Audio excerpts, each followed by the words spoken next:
欢迎来到女明星新闻渠道，点击订阅频道，不要错过当天最热门的新闻。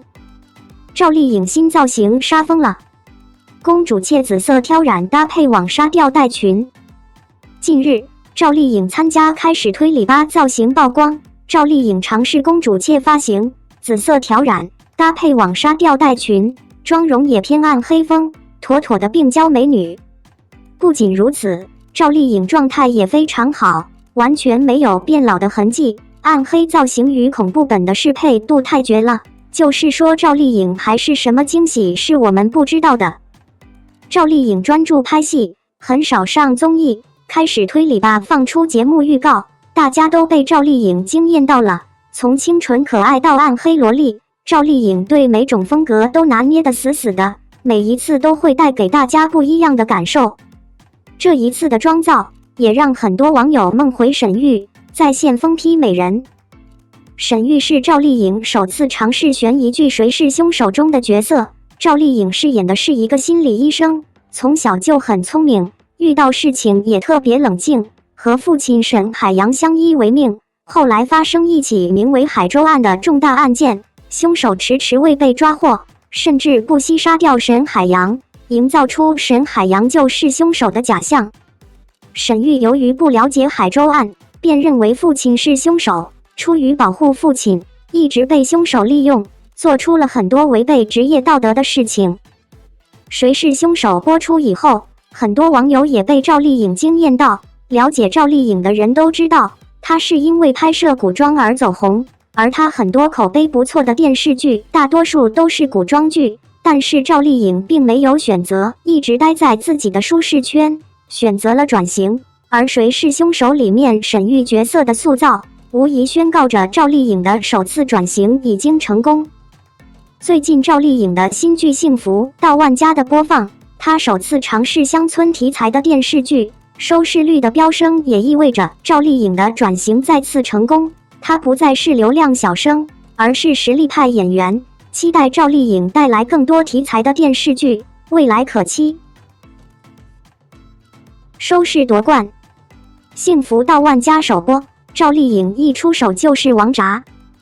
开播前超330万人预约，幸福到万家连破站内纪录，热度空前。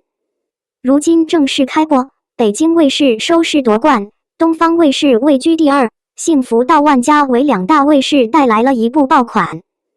首播收视夺冠，幸福到万家不负众望，首播2集呈现出了3大特点，让它有望成为口碑爆款。1. 真实接地气。首先是服化道方面，以何幸福与王庆来的婚礼开场，从接亲到吃席再到婚礼，整个服化道的设计真实接地气。古朴村落之下是一派热闹祥和，依村人吃席，矮桌子矮板凳热热闹闹，颇具代入感。而何幸福公公婆婆的一身传统红装，更是真实自然又接地气，与整个婚礼的气氛互相映衬。再到王庆来家，村落街道以及村长家传统房屋之下，又是富足生活，展现着农村从穷到富的状态。而何幸运与村姐妹之间的服装对比，更是城乡差距习俗的体现，也正应了何幸运与姐姐何幸福的一番袒露心声。其次是人物演绎方面，赵丽颖的何幸福是新时代农村女性，但是又不同于妹妹何幸运，所以在谈吐气质方面，两人还是有着鲜明的对比，而这样的对比演绎就是真实的表现。何幸福的那种敢和倔，又颇具农村女性的一些特征。当然在人物演绎方面，不管是公公婆婆，还是书记万善堂，以及媒婆，这些个老戏骨的演绎真的是农村人的模样和气质。最后是情节事件方面，这最为主要的表现就是对书记万善堂的客气尊敬，还有婚闹事件。万善堂对万家村的贡献是有目共睹的，自然让他形成了一种威严和气势，人人都要对他敬让3分，尊敬有加。在婚礼上，作为小门小户的王家让万善堂上座就是主要表现，然后造儿媳打人之后，更是上门赔礼道歉，下跪，又是如此。而婚闹事件看上去无法让人接受，但是对于真实中的婚闹，一些也确实在打擦边球，甚至更为严重，已经是违法犯罪了。而对婚闹的不同态度，也正是新旧思想的矛盾冲突所在。二、演员表演精彩，人物演绎上的那种真实接地气，已经让我们看到了演员们的精彩表演。和幸福对于赵丽颖无疑是一大挑战，毕竟这样性格特征的女性，显然与赵丽颖本身的气质并不搭，尤其是在大众固有印象中，会自认为赵丽颖不适合。当然，某种程度上，起初会有着一定出入，拘谨紧绷之感尽显，但是随着剧情的推进，赵丽颖也在一步步不断释放自我，真正与和幸福融为一体。在婚闹现场，一串一杂的连续动作，无疑是高光时刻。这一动作对于何幸福的性格塑造是有利的，充分展现了何幸福身上那种女性的刚烈勇敢。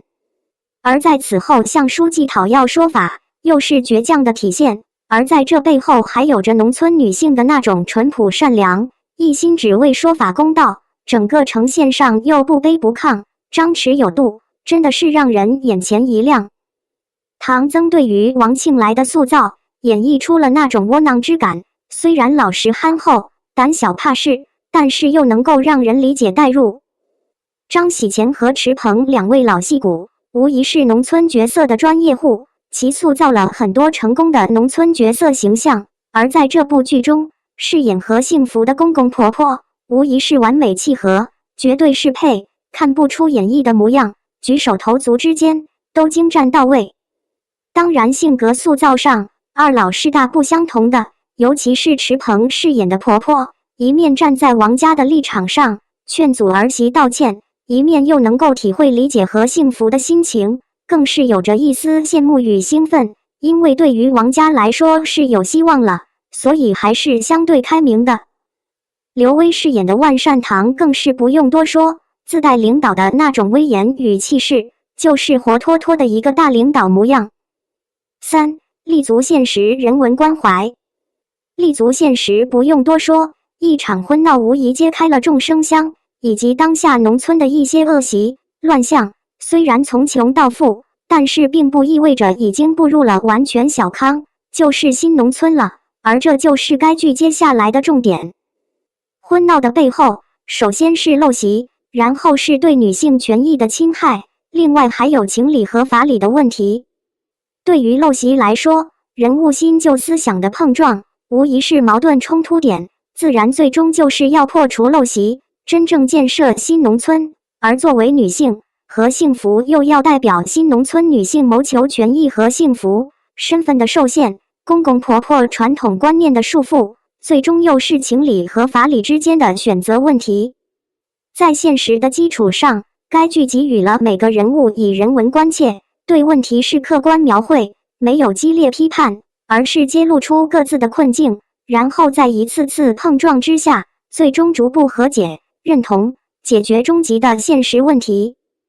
幸福到万家作为主旋律农村题材剧，并不是喜剧，也不是闹剧，更不是完全的伪光正，而是一切都向现实靠近、接近，力求真实还原。这自然是难得的，但是又不会只呈现问题而不解决，在矛盾冲突之下，一步步去让各个人物找到解决之道，最终走向大团结、大和谐，完成农村的新升级，奏响新时代农村女性的赞歌，共建新农村。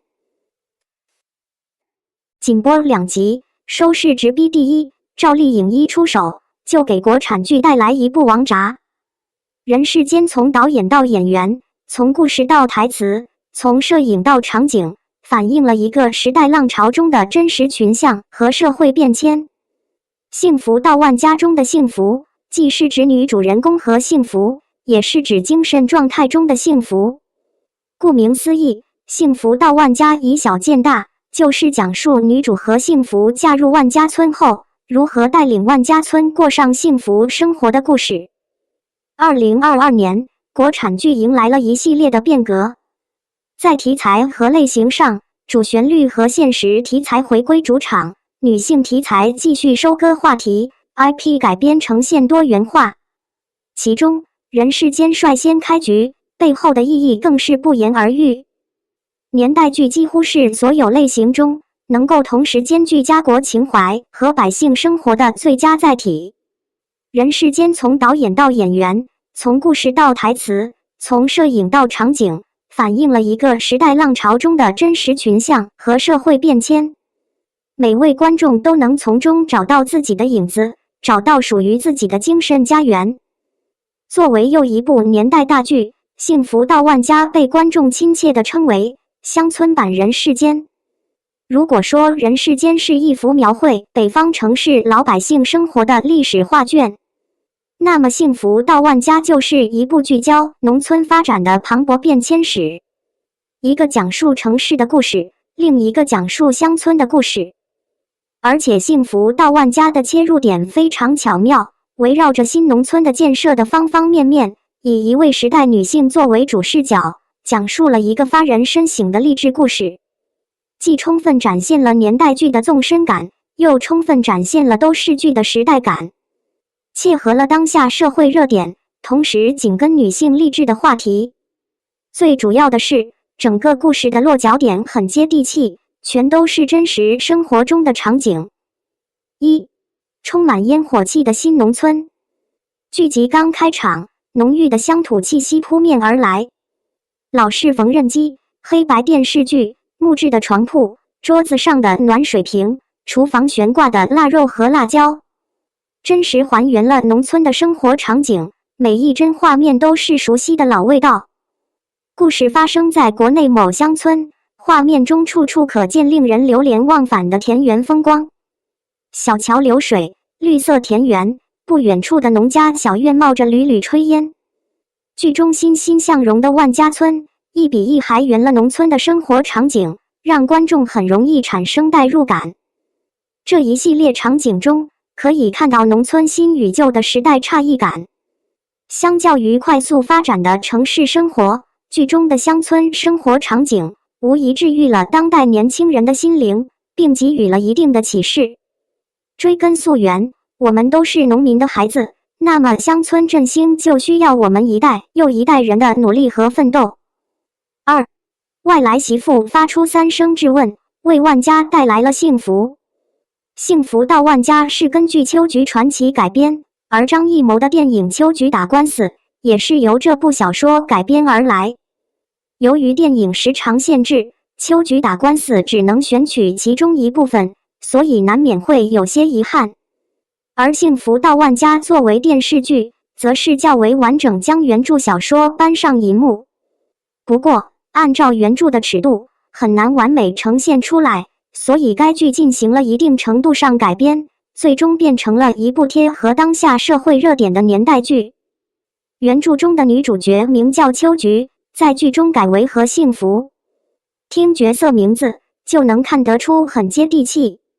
幸福到万家中的幸福，既是指女主人公何幸福，也是指精神状态中的幸福。而万家则是指剧中的万家村，也是指代华夏这片土地上千千万万的家。顾名思义，幸福到万家以小见大，就是讲述女主何幸福嫁入万家村后，如何带领万家村过上幸福生活的故事。故事刚开始就以何幸福与村支书万善堂的矛盾为线索，聚焦新农村扶贫发展。何幸福刚嫁到万家庄的第一天，妹妹就被闹婚的村支书万善堂的儿子万传家欺负。看不下去的何幸福直接拿着板凳给了万传家当头一棒，让对方见了红。观众看的是拍手叫好，但是公婆与丈夫却不认同何幸福的做法。要知道，当地的闹婚习俗被村民们认为是习以为常，但是在何幸福的眼里，这么做就是违法，错的事情就要予以纠正，否则就会滋生罪恶。这刚来第一天，外来媳妇就惹怒村支书，以后的日子就不好过了。然而一波未平一波又起，村里要建工厂，村支书万善堂着手前期征地的准备工作。一经考察，发现王家的这块地很合适，便想征用王家的耕地。但是何幸福不为权势，更不想看着王家被欺负，于是一纸诉讼将村支书万善堂告上了法庭。最后，何幸福胜诉了，并得到了合理的赔偿。说实话，这个万善堂并非坏人，他所做的一切都是为了带领村民们过上幸福的生活。后来，何幸福生孩子大出血时，万善堂就带着村民们一起献血，这才救了何幸福的一命。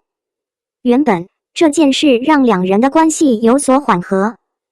谁曾想，当初万善堂征用土地，何幸福将举报信寄到了上级有关部门，终于得到了回应，导致万善堂被立案调查。于是何幸福的行为被村民们认为是忘恩负义，从此他便成为了万家村所有人的眼中钉、肉中刺。闹婚、征地赔偿、人身伤害，何幸福接连发出了3次质问。闹婚就是耍流氓吗？凭什么未经允许征收我家田地？这世上难道没有法律？双引号。于是在传统观念根深蒂固的万家村的百姓眼里，这些都是鸡毛蒜皮的小事。受了委屈，当事人往往会选择忍气吞声，害怕惹来不必要的麻烦。然而长期如此，何来幸福可言？答案不言而喻。正如何幸福的回答，凡事都得讲个理，如果连好坏对错的理都不讲了，那人活着还是人吗？幸福到万家所传达出来的价值观，就是想告诉每位观众，法律和道德不应该受人情世俗的束缚，更不应该被人为践踏。在这里，我想说句题外话，很多时候，我们都以为法律和道德是用来惩罚和约束坏人的武器，其实并不是，两者真正的意义是善良的人用来保护自己、追求公平正义的一把扯。后来，何幸福用自己的努力和行动打破了村民们对自己的误解，而万善堂让出了村支书的位置，交给了何幸福。于是何幸福带着村民们用自己的双手创造一个幸福的万家村。